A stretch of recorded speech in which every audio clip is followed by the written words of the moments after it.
Hi friends, இன்றைக்கி நம்ம சேனலில் சூப்பரான மீன் குழம்பு ரெசிபி தான் பார்க்க போகிறோம். 1 கிலோ மீனில் 10 to 15 பேர் சாப்பிட்ற அளவுக்கு நம்ம குழம்பு இன்றைக்கி செய்ய போகிறோம். அது எப்படி செய்கிறது, அதுக்கு தேவையான பொருட்கள் என்னென்ன அப்படிங்கிறத வீடியோக்குள்ளே போய் பார்த்து தெரிஞ்சுக்கலாம். அதுக்கு முன்னாடி இப்போ தான் நீங்கள் எங்கள் சேனலை ஃபஸ்ட் டைம் பார்க்குறீங்கன்னா ப்ளீஸ் சப்ஸ்கிரைப் பண்ணிக்கோங்க. பக்கத்தில் இருக்கிற பெல் ஐக்கானை கிளிக் பண்ணிக்கோங்க. வாங்க வீடியோக்குள்ளே போகலாம். இப்போது நான் 1 கிலோ மீன் நல்லா வாஷ் பண்ணி வச்சுருக்கேன். இது வந்துட்டு கட்லா மீன். நல்லா உப்பு மஞ்சத்தூள் எல்லாம் போட்டு நல்லா வாஷ் பண்ணி எடுத்து வச்சுருக்கேன். 1 கிலோ மீன் இருக்குது இதில். நெக்ஸ்ட்டு இதுக்கு என்னென்ன வேணும் அப்படின்ட்டு பார்க்கலாம். கடுகு தேவையான அளவு 1 ஸ்பூன் அளவுக்கு கடுகு, வெந்தயம் 1 ஸ்பூன், சீரகம் 1 ஸ்பூன், கருவேப்பிலை கொத்தமல்லி தழை தேவையான அளவுக்கு எடுத்துக்கோங்க. அப்புறம் 1/4 கிலோ சின்ன வெங்காயம் கட் பண்ணி வச்சுருக்கேன். 10 பல் பூண்டு கட் பண்ணி வச்சுருக்கேன். 5 தக்காளி, பெரிய சைஸ் 5 தக்காளி பெருசு பெருசாக கட் பண்ணி வச்சுருக்கேன். அப்புறம் 5 டீஸ்பூன் மல்லித்தூள். மல்லித்தூள் எவ்வளோ எடுக்கிறோமோ அதில் பாதி அளவு மிளகாய்த்தூள், 2.5 ஸ்பூன் மிளகாய்த்தூள், 1/2 டீஸ்பூன் மஞ்சள் தூள், 2 லெமன் சைஸ்க்கு புளி ஊற வச்சுருக்கேன். நல்லா இது ஊறட்டும். 1.5 மூடி தேங்காய் எடுத்து வச்சுருக்கேன். இப்போ நம்மளுக்கு தேவையான பொருட்கள் எல்லாமே எடுத்து வச்சிட்டோம். இப்போ நம்ம குழம்பு எப்படி செய்கிறது அப்படிங்கிறத பார்க்கலாம்.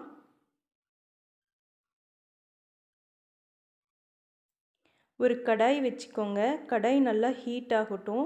ஹீட் ஆன உடனே ஒரு 2 குழிக்கரண்டி அளவுக்கு எண்ணெய் விட்டுக்கோங்க. இப்போ நான் 2 குழிக்கரண்டி அளவுக்கு எண்ணெய் விட்டுக்கிறேன். இதில் எண்ணெய் நல்லா காயட்டும். எண்ணெய் நல்லா காஞ்ச உடனே கடுகு 1 ஸ்பூன் போட்டுக்கிறோம். கடுகு நல்லா வெடிக்கட்டும். கடுகு நல்லா வெடித்த உடனே 1 டீஸ்பூன் சீரகம் போட்டுக்கிறோம். சீரகமும் நல்லா வெடிக்கட்டும். நெக்ஸ்ட்டு 1 ஸ்பூன் வெந்தயம் போட்டுக்கிறேன். போட்டு அதையும் நல்லா வெடிக்க விடுறேன். இது நல்லா எல்லாமே பொரிஞ்சதுக்கப்புறமா கருவேப்பிலை தேவையான அளவுக்கு போட்டுக்கிறோம். கடுகு சீரகம் எல்லாமே நல்லா பொரிஞ்சதுக்கப்புறமா நம்ம கட் பண்ணி வச்சுருக்கிற பூண்டு எல்லாத்தையும் போட்டுக்கலாம். இதில் பூண்டு எவ்வளோக்கு எவ்வளோ அதிகமாக போடுறீங்களோ அவ்வளோக்கு குழம்பு சூப்பராக இருக்கும். இப்போ நான் பூண்டு எல்லாத்தையும் நான் இதில் போட்டுக்கிறேன். போட்டுட்டு இது நல்லா வதக்கி விட்டுக்கோங்க. நல்லா வதங்கினதுக்கப்புறமா நம்ம கட் பண்ண வச்ச சின்ன வெங்காயம் 1/4 கிலோ எடுத்திருக்கேன் நான். சின்ன வெங்காயம் அதையும் போட்டு நல்லா வதக்கி விட்டுக்கோங்க. இப்போது சின்ன வெங்காயம் நல்லா வதங்கிருச்சு. வதங்கினதுக்கப்புறமா நம்ம எடுத்து வச்சுருக்க மிளகாய்த்தூள், மல்லித்தூள், மஞ்சள் தூள் 3யும் இதில் சேர்த்து நல்லா வதக்கி விட்டுக்கலாம். மல்லித்தூளும் சேர்த்தியாச்சு. சேர்த்தி நல்லா வதக்கி விட்டுக்கோங்க. அந்த பச்சை வாசனை போகிற அளவுக்கு நல்லா வதக்கி விட்டுக்கோங்க. நல்லா வதங்கினதுக்கப்புறமா நம்ம எடுத்து வச்சுருக்க தக்காளியை பேஸ்ட் பண்ணிக்கலாம். அதாவது ஒரு மிக்ஸி ஜாரில் அரைச்சி வச்சுக்கலாம். அரைச்சி வச்சுட்டு அந்த பேஸ்ட்டையும் நம்ம இதில் போட்டுக்கலாம். போட்டு இதோட பச்சை வாசனையும் போகிற அளவுக்கு நல்லா வதக்கி விட்டுக்கணும். நம்ம கட் பண்ணி தக்காளி அப்படியே போட்டால் அது அப்படியே இருக்கும். அதனால் நம்ம அரைச்சி ஊற்றிக்கலாம். அப்போ தான் குழம்போட குவான்டிட்டி அதிகமாகும். இப்போ இதுவும் நல்லா வதங்கிருச்சு. வதங்கினதுக்கப்புறமா நம்ம எடுத்து வச்சுருக்க புளிக்கரைசல் அதையும் போட்டு நல்லா வதக்கி விட்டுக்கோங்க. எண்ணெய் நல்லா பிரிஞ்சு வர அளவுக்கு இதை நம்ம கொதிக்க விடணும். இப்போ இதையும் நல்லா வதக்கி விட்டுட்டு நல்லா கிளறி விட்டுக்கோங்க. இப்போ நல்லா வதக்கி விட்டாச்சு. இப்போ இந்த குழம்புக்கு தேவையான அளவுக்கு உப்பு போட்டுக்கோங்க. உப்பு போட்டுட்டு தேவையான அளவு தண்ணி ஊற்றி நல்லா கொதிக்க விடுங்க. அந்த பச்சை ஸ்மெல் எல்லாமே போகிற அளவுக்கு எண்ணெயெல்லாம் நல்லா பிரிஞ்சு மேலே வரணும்.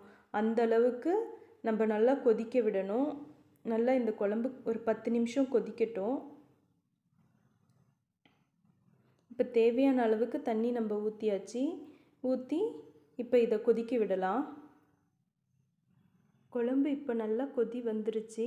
இப்போ இந்த மாதிரி நல்லா கொதித்ததுக்கப்புறமா நம்ம எடுத்து வச்சுருக்கிற மீன் துண்டுகளை ஒவ்வொன்றா இதில் போட்டுக்கலாம். போட்டுட்டு இது நல்லா குழம்பு நல்லா வேகட்டும். மீனெல்லாம் நல்லா வெந்து வரணும். நல்லா சாஃப்டாகிற வரைக்கும் வேகணும். மீன் கொஞ்சம் சீக்கிரமாகவே வெந்துடும். ஒரு 5 நிமிஷம் நீங்கள் விட்டிங்கனாவே போதும். நல்லா வேகட்டும். இப்போ பார்த்தீங்கன்னா மீன் எல்லாமே நல்லா வெந்துருச்சு, நல்லா சாஃப்ட் ஆயிருச்சு.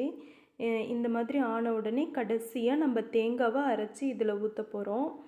தேங்காய் போட்ட உடனே ஒரு 2 நிமிஷம் மட்டும் கொதிக்க விடுங்க. கொதித்த உடனே ஆஃப் பண்ணிடுங்க. ரொம்பலாம் வேக விடக்கூடாது. எந்த குழம்பா இருந்தாலுமே சரி, தேங்காய் நீங்கள் போட்டிங்கன்னா கடைசியாக போடுங்க. காயெல்லாம் வெந்ததுக்கப்புறம் கடைசியாக போடுங்க. போட்டு ஒரு 2 நிமிஷம் வெந்த உடனே நீங்கள் ஆஃப் பண்ணிடுங்க. ரொம்ப நேரம் தேங்காவை கொதிக்க விடவே கூடாது. அது கெட்ட கொலஸ்ட்ராலாக மாறிடும். இப்போ வந்துட்டு எல்லாமே நல்லா போட்டு நம்ம ஒரு 2 நிமிஷம் மட்டும் கொதிக்க விட்டு ஆஃப் பண்ணிடலாம். இப்போ குழம்பு ரெடி ஆயிடுச்சு. இந்த பக்கம் பார்த்தீங்கன்னா ஃபிஷ்ஷு ஃப்ரை ஆகிட்டுருக்கு. இன்றைக்கி எங்கள் வீட்டில் மீன் குழம்பும் ஃபிஷ் ஃப்ரையும் தான். பார்க்கவே செம்மையாக இருக்குல்ல. இப்போ ஃபைனலாக நம்ம கொத்தமல்லி தழையை தூவி நம்ம இறக்கி வச்சுக்கலாம். அவ்வளோதான், இப்போ குழம்பு ரெடி ஆயிடுச்சு. கண்டிப்பாக நீங்களும் இதை நீங்கள் ட்ரை பண்ணி பாருங்கள் வீட்டில். சூப்பராக இருக்கும். இப்போ செம்மையான மீன் குழம்பு ரெடி ஆயிடுச்சு. நீங்களும் ட்ரை பண்ணி பார்த்துட்டு கமெண்ட்டில் சொல்லுங்கள் எப்படி இருக்குது அப்படிங்கிறது. மறக்காமல் நம்ம சேனலை சப்ஸ்கிரைப் பண்ணிக்கோங்க ஃப்ரெண்ட்ஸ். பாய்.